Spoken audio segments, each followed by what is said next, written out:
Olá, eu sou Antônia Márcia Vale e este é mais um programa da série sobre a reforma tributária. A proposta original trocava 5 impostos pelo Imposto sobre Valor Agregado. O IVA dual se divide em IBS, arrecadado por municípios e estados, e a CBS, arrecadada pela União. A proposta criava ainda um imposto seletivo a ser cobrado sobre produtos que causam danos à saúde e ao meio ambiente. Mas a PEC 45, que chegou ao Senado, votada pelos deputados, criou redutores de alíquotas, regimes especiais e dezenas de exceções à regra inicial. Afinal, a proposta que está sendo elaborada no Congresso simplifica mesmo o sistema tributário brasileiro? Quem responde a esta e outras perguntas é o diretor da Secretaria Extraordinária de Reforma Tributária, Rodrigo Orair. Rodrigo, muito obrigada pela sua presença. Bem-vindo ao Agenda Econômica. Eu agradeço, é um prazer estar aqui com você. Mais uma vez, né? Pois é, você já veio aqui outras vezes, na época você estava na IFE, né, Instituição Fiscal Independente, aqui do Senado. É até bom que você vai poder fazer um contraponto, inclusive do ponto de vista fiscal, né? Mas vamos começar aqui pela questão da simplificação do sistema. O que o Senado recebeu e que está trabalhando é um projeto que pode mesmo simplificar o sistema, que era uma das maiores demandas do setor produtivo? Antônia, sem dúvida alguma. Tá? Hoje o nosso sistema tributário é extremamente complexo.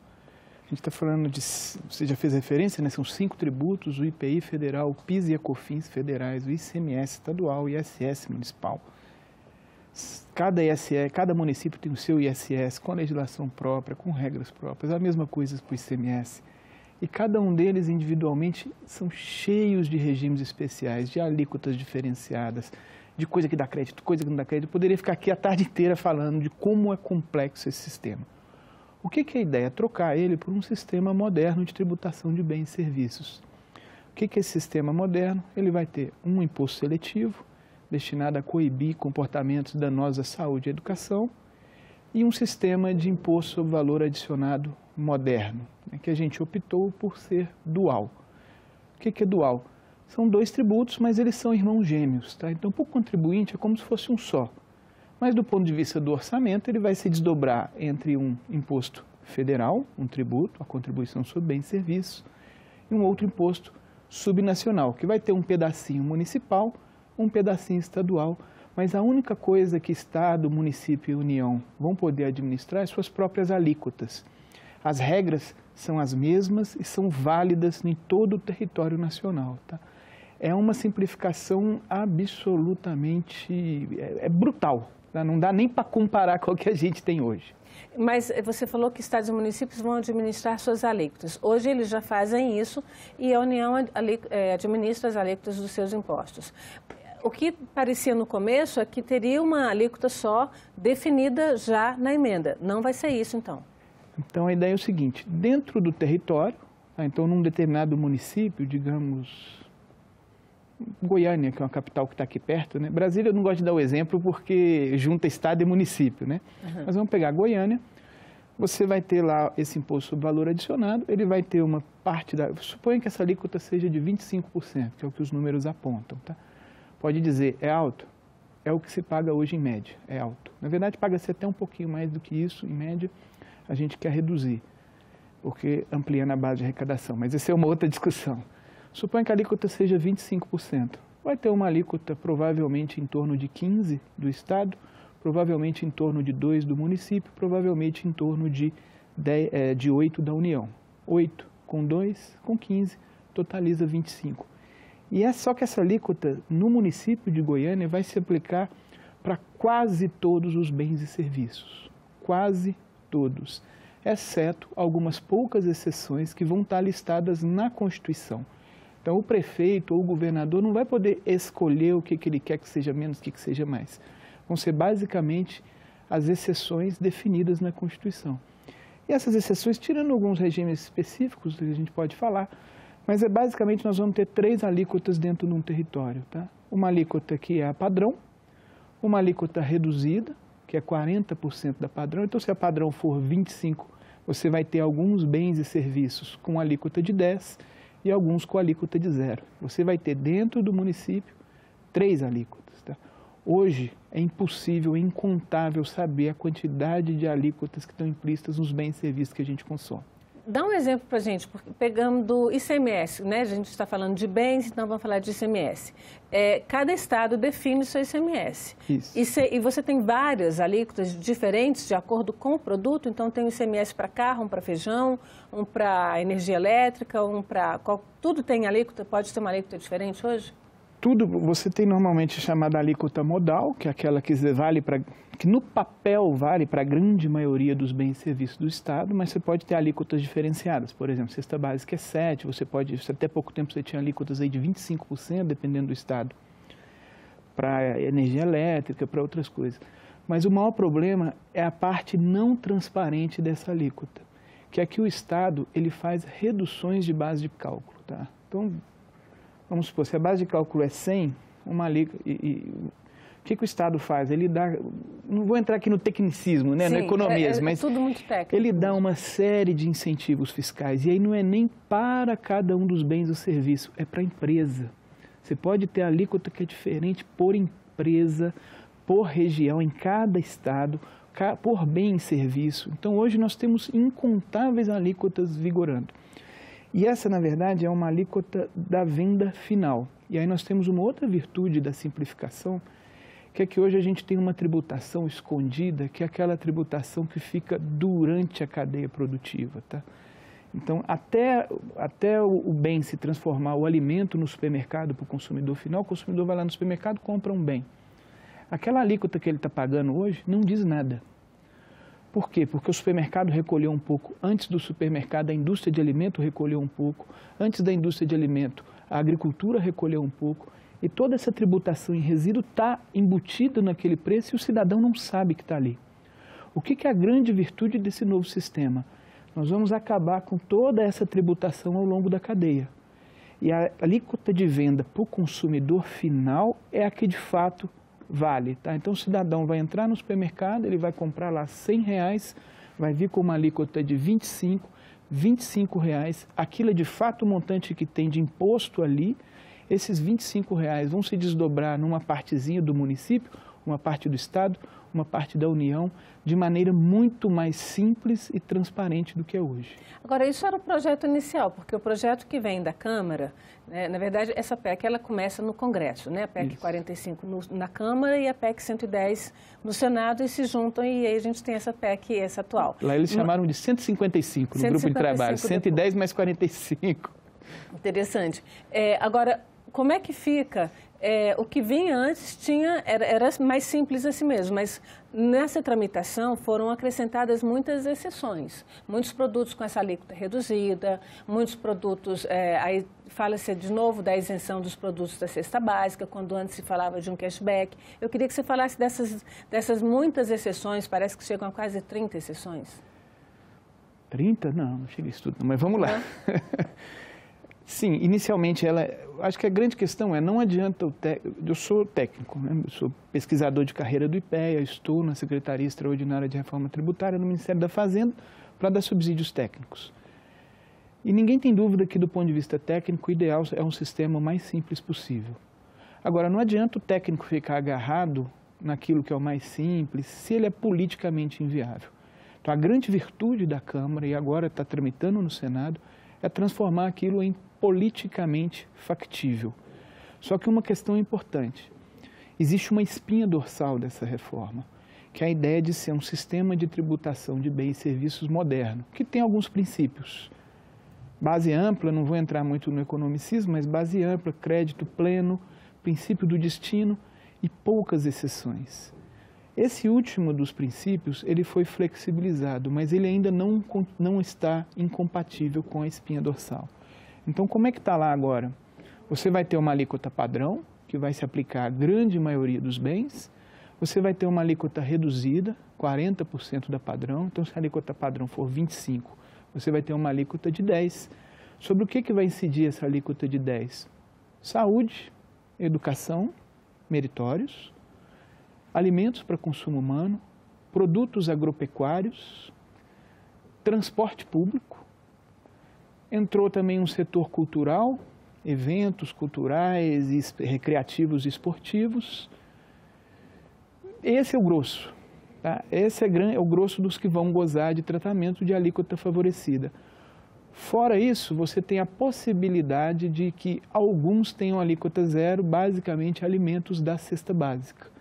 Então, veja, não tem tantas exceções ainda, apesar das críticas. Tem uma outra coisinha, produtos de higiene menstrual, medicamentos também vão gozar dessas, mas não são de 30, são alguns menos justificáveis, outros mais, mas definitivamente você está falando de 3 diferentes alíquotas, alíquota zero, reduzida e padrão, que mais ou menos alinhado com as principais práticas internacionais. Quem viaja, né, vai eventualmente consumir num país europeu, lá também é mais ou menos isso, tá? Não está tão distante do que é a experiência internacional. Essa conta eu fiz a partir de alguns dados que eu vi no projeto depois da aprovação na Câmara. Mas o que a gente percebe é, como tem, por exemplo, isenção para produtos de insumos agropecuários, aí a indústria também quer uma isenção para insumos em geral da indústria, não só agropecuários. E aí, nessa questão da agropecuária, a gente pode ter um choque que é agrotóxicos, que entrariam na lista de produtos que são nocivos ao meio ambiente e à própria saúde humana. Como é que fica, por exemplo, essa tributação de agrotóxicos, já que eles são insumos para uma agricultura tradicional que usa esse tipo de produto? Aí a gente tem que, né, uma coisa importante, né, é o imposto sobre bens e serviços. O que é a grande virtude desse tributo? Ele é neutro. Tá? O que é a ideia básica? Você tem uma cadeia produtiva, né? Então, a primeira, a agricultura compra insumos por 100, vende por 200 para a indústria de alimentos, a indústria de alimentos vende por 300 para o supermercado vende por 400 para o consumidor final. Qual que é a virtude desse tributo? Tudo que for entre empresa vai gerar crédito e ele se transforma um tributo sobre o consumidor final. Então, se a agricultura comprou 100 e incidiu 25%, isso vai dar 25% de crédito para a agricultura. Se a indústria de alimento comprou por 200, assim sucessivamente, no final, que só incide no consumidor final. Não sei se eu fui confuso, se deu para entender. Não, essa questão exatamente dessa cadeia, né, do que se fala de imposto em cascata, que eu acho que é preciso deixar mais claro, né, porque o agricultor paga 25 quando compra lá o seu insumo e aí ele vende. Esses 25 estão embutidos no imposto do que ele vende. Quando incide em cascata, sim. Quando não incide em cascata, você dá um crédito. Então, deixa eu dar um exemplo. Então, o agricultor comprou por 100, tá? O primeiro lá, os insumos, quem vendeu para ele insumo agrícola recebeu 100, recolheu 125. Só que esse 25 vai ser um crédito para esse agricultor, nesse modelo, tá? Certo. Quando ele vender para 200, para a indústria de alimentos, ele vai compensar esse crédito. De maneira que a incidência entre empresas é zero, tá? O mais vira menos. É assim que se explica aí em todo lugar do mundo. Entendi. Tá? A mesma coisa ao longo de toda a cadeia produtiva. Por isso, se eu tributar um insumo em 25%, ele vai me dar crédito de 25. Mais 25, menos 25, compensa, é zero. Se eu tributar em 10, vai dar mais 10, menos 10, é zero. Se eu tributar em nada, vai ser zero do mesmo jeito. Então, a neutralidade dele tem a ver com isso. Ele não influencia as decisões de produção. Agora, se tem algo que faz mal à saúde, e eu quero coibir o uso disso na esfera produtiva, para isso eu tenho o chamado imposto seletivo. Tá? Então, separa as duas coisas. Um é um imposto que não incide em cascata, é um imposto não cumulativo, que incide sobre o consumidor final. O insumo, você tributar o insumo da indústria, da agricultura, não importa, porque vai dar crédito. A outra coisa é eu colocar um imposto seletivo. Tá? E aí a reforma está criando esse imposto seletivo para comportamentos danosos à saúde e ao meio ambiente. Tá? Então, esse que é a grande questão. Se eu quero influenciar comportamentos produtivos, eu tenho que mexer nesse seletivo. Então, a gente pode ter, inclusive, uma mudança nesse uso de agrotóxicos na agricultura brasileira, que é a que mais usa? Vocês acreditam nessa possibilidade? Tal como está na PEC, talvez. É difícil porque depois, no finalzinho da tramitação no Congresso, foi incluído um dispositivo dizendo que aquilo que tiver alíquotas favorecidas não poderá incidir o imposto seletivo. Então, tal como está o texto hoje, talvez não. Entendo. Agora, você falou na questão aí de imposto zero sobre principalmente produtos da cesta básica. A ideia original de vocês era ter um cashback. Como é que está? Vocês estão negociando, o governo está negociando com o Congresso essa questão do cashback, que seria esse retorno aí, a pessoa paga o bem com os tributos normais, mas ela recebe, de acordo com a sua renda, ela recebe de volta esse tributo. Como é que está essa questão do cashback? O cashback foi mantido, tá? Então houve uma flexibilização, que é a criação, uma lei nacional vai definir a cesta básica, uma cesta básica nacional de alimentos. Esses alimentos vão ficar com alíquota zero, tá? Mas também está lá prevista a possibilidade de você ter essa devolução personalizada, que ganhou o apelido aqui de cashback, né? Existem outros países que fazem isso, então tem um vizinho nosso aqui, o Equador. Ele tem isenção de cesta básica, mas também tem o cashback, principalmente para famílias vulneráveis, idosos, pessoas com necessidades especiais, que recebem a devolução personalizada de bens têxteis, de outros medicamentos não isentos, de outros alimentos não isentos. Então, não é um ou outro, é possível combinar os dois, mas, claro, vai ficar a cargo do Congresso. Se o Congresso optar lá na frente, só deixar claro, agora a gente está mudando a Constituição, que são as diretrizes. Vai ter uma segunda etapa que é mexer nas leis complementares, que é a lei mesmo. É a lei que vai dizer, esse alimento está dentro, esse está fora, esse está com zero, esse está com cheio, esse está com favorecido. Então, esse esforço vai ficar na legislação complementar, que deve ser, tramitar no Congresso nos anos aí de 24 e 25, sendo exitosa essa reforma. Mas vai ser uma opção do Congresso. Quanto mais ampla, as alíquotas favorecidas, o número de bens sujeitos a alíquotas favorecidas, isso encarece a política e tira o espaço da devolução personalizada. A grande vantagem da devolução personalizada é que a tributação ela não diferencia. A tributação ela está embutida dentro do preço lá no supermercado. Ela não diferencia rico e pobre, ela não diferencia mulheres e homens, ela não diferencia brancos e negros. A devolução personalizada pode fazê-lo. Tá? Porque ao invés de você dar uma alíquota mais baixa para o supermercado vender os alimentos ou os produtos, o que você está fazendo? Devolvendo, ou até em alguns casos antecipando, ela não precisa ser um cashback, ela pode ser o dinheiro antes do cash, antes de compra dos alimentos ou dos outros bens, mas ela consegue diferenciar o beneficiário. E aí eu consigo dizer, para essas famílias aqui eu posso ter 95% de devolução do imposto. Para essas outras famílias de alta renda, não precisam de tanto, elas podem ter uma redução de imposto menor.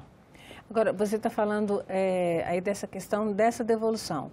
A ideia do governo tem garantido que você vai ter uma neutralidade tributária, ou seja, não vai ter aumento de imposto, mas também não vai ter redução. Dá para garantir, no começo da tramitação, vocês falaram em uma alíquota média entre 20 e 22. Agora, com essas exceções, já se fala uma alíquota média entre 25 e 27. Ou seja, essas exceções aumentaram aí muitos pontos. Uhum. Não dá para ter uma redução nessa alíquota mínima, só se reduzir essas deduções, esses privilégios? Não deixam de ser privilégios, para setores. Uma coisa importante dessa reforma... Na Constituição, você tem lá uma âncora que diz, não haverá aumento da carga tributária. Você vai substituir os atuais tributos ineficientes e injustos por um sistema muito mais simples, eficiente e justo. E aí não estou falando da boca para fora, eu estudei, tem vários estudos trabalhando nessa dimensão, arrecadando o mesmo tanto em proporção do PIB. Então você vai... E aí qual vai ser a alíquota do novo tributo? Vai ser a necessária para repor a arrecadação dos tributos que eu vou substituir. Isso cria uma espécie de um mecanismo, um gatilho, que é o seguinte, os parlamentares podem introduzir favorecimentos, podem introduzir diferenciações, só que isso vai significar uma alíquota mais alta para os bens. Tá? Isso foi o que aconteceu. Hoje, sem tratamentos favorecidos, a alíquota poderia ficar entre 20% e 22%.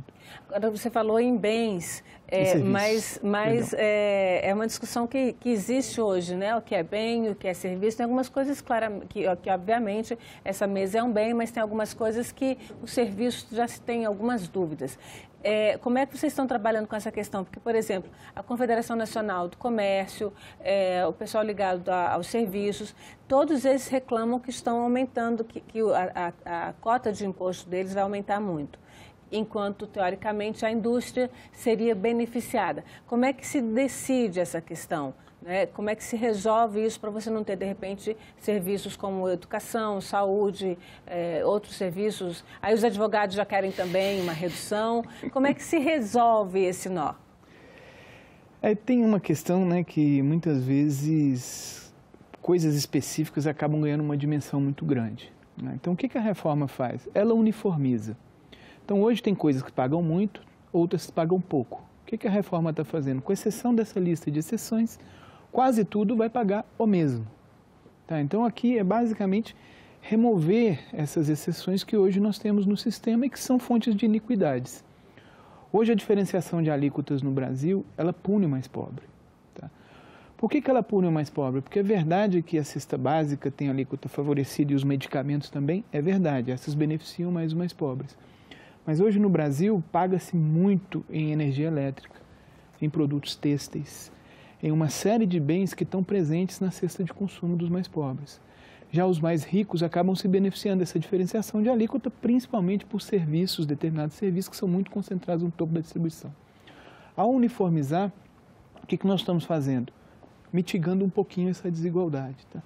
Quer dizer que todo o setor de serviços está prejudicado? Não é verdade. Tá? Então, quando a gente vai olhar hoje o setor de serviços, boa parte desses favorecimentos estão no setor de serviço, saúde, educação, transportes.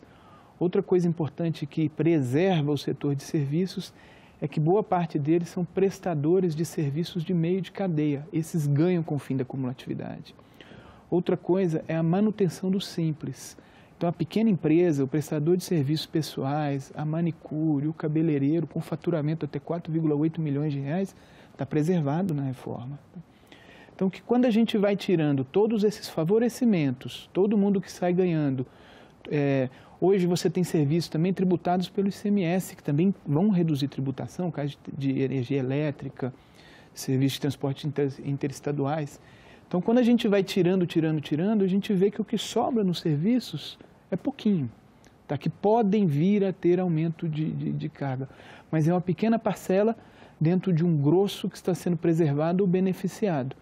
E a gente não pode ter um olhar estanque, um olhar estático, né? Como se fosse uma coisa parada. É uma reforma voltada, ela tem efeitos de melhorar questões equitativas, sim, mas também ela é voltada para o crescimento econômico. Então, a ideia é que, com o crescimento, grande parte das potenciais perdas são mitigadas. Tá? A economia vai crescer para todos os setores.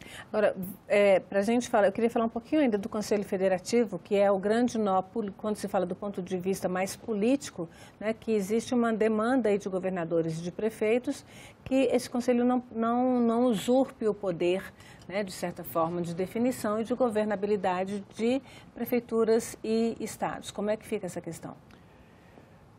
Entender o Conselho Federativo é entender qual que é a função, por que ele é tão importante nesse modelo. Tá?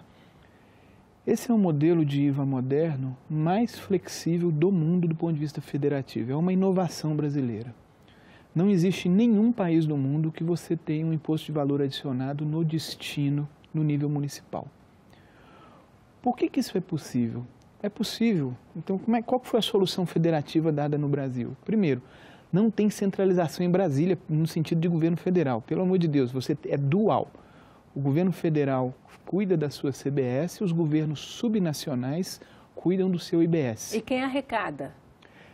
Pois bem, numa conta centralizada que é formada por um comitê gestor, conselho federativo, chame o que é que seja, que na verdade é a reunião de estados e municípios. São os representantes de estados e municípios que tomam decisões dentro desse comitê gestor. Qual que é a grande função dele? É operacionalizar esse tributo no destino. Então, assim, de maneira muito simplificada, o que vai acontecer? Em um IVA, né, quando são operações entre empresas, esses débitos vão gerar créditos. Então, esse comitê gestor, ele vai separar aquilo que é das empresas. Quando vai para o consumidor final, o que ele vai fazer? Ele vai gerir um algoritmo, é uma conta, como se fosse uma conta conjunta. tá? O marido, a esposa, os filhos, etc., todos têm uma conta conjunta. Quando for o dinheiro que cabe a cada prefeito, cada prefeitura, porque é do consumo do seu cidadão, vai pingar na conta da prefeitura, vai pingar na conta do Estado e assim sucessivamente em cada um dos municípios e estados do Brasil. Então, ele é a maneira de você viabilizar essa tributação no destino, tá? Porque isso é uma questão que é absolutamente revolucionária nessa PEC. Após a transição, você tem um tributo que é no destino sobre o consumo final. Isso significa o seguinte: o cidadão de Goiás só vai pagar imposto para a Prefeitura de Goiás, para o governo do estado de Goiás e para a União. Ele só vai, toda a tributação de bens e serviços vai ficar no território que ele vive. Então ele vai ver o resultado, o prefeito vai ter o dinheiro para investir na escola, o governador vai ter dinheiro para investir no hospital, do tributo que aquele cidadão paga. Ele não vai pagar para terceiros, tá? Hoje o nosso sistema é um misto de origem e destino.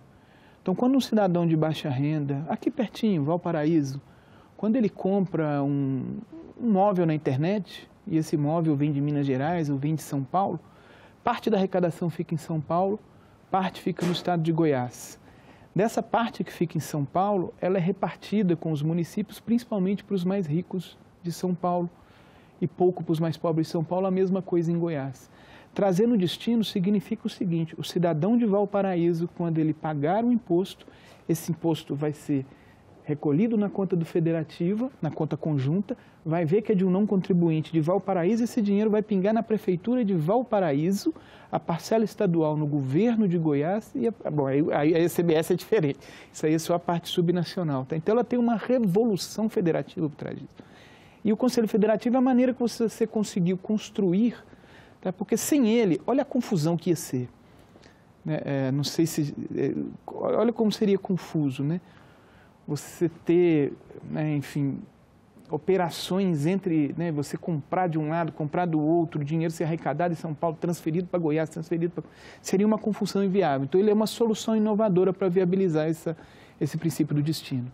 Rodrigo, muito obrigada pela sua presença aqui na Agenda Econômica. E um ano depois que essa mudança for sancionada e começar a ser colocado em prática, a gente conversa de novo para ver se o sistema está mais simples mesmo. Espero estar de volta aqui, né? São 10 anos aí de transição, então eu posso vir nos próximos anos todos, viu, Antônia? Será um prazer a gente conversar sobre esse assunto. Tá ótimo, muito obrigada. Obrigado. E agradeço também a você que nos acompanhou até aqui. Siga com nossa programação na TV ou escolha o que quer ver na internet de acordo com o seu momento. Estamos em senado.leg.br/TV e youtube.com/TV Senado. Aproveite e se inscreva no canal do YouTube e garanta seu acesso à informação de qualidade. Até a próxima Agenda Econômica.